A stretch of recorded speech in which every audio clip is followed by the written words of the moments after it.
ওই গোবর ডাইনে ফেলান কি এটার ভিতরে কা? সব সময় ফেলাই হুম, সব সময় দিনে হ্যাঁ ওইটার ভিতরে দিই গোবর আছে নাকি আছে গোবর কে হ্যাঁ এটার ভিতরে তো যায় যাই ওই এই গ্যাস দিয়ে যায়, তাহলে তো আপনার তো গ্যাস গ্যাস কিনা লাগে না। না গ্যাস আমাদের এই প্ল্যানটা করতে কেমন খরচ হয়েছে তা? ৭৫,০০০ এই টোটাল সেট আপ। এই লাইন দিয়ে আপনার ছাদে ছাদে না এটা কি সিলিন্ডারে দেওয়া? চুলাই।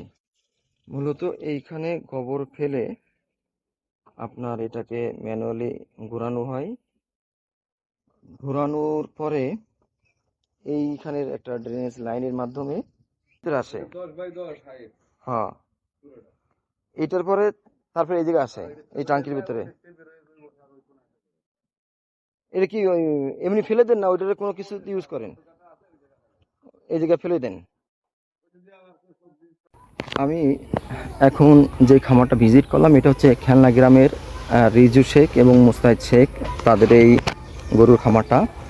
মূলত নিজের শখ থেকে 3টা গরু নিয়ে তারা এই খামারটা করে। পরবর্তীতে তারা 3টা গরু থেকে যেই লাভবান হয় ওইখান থেকে 18টা গরু পর্যন্ত এখন তারা লালন পালন করছে।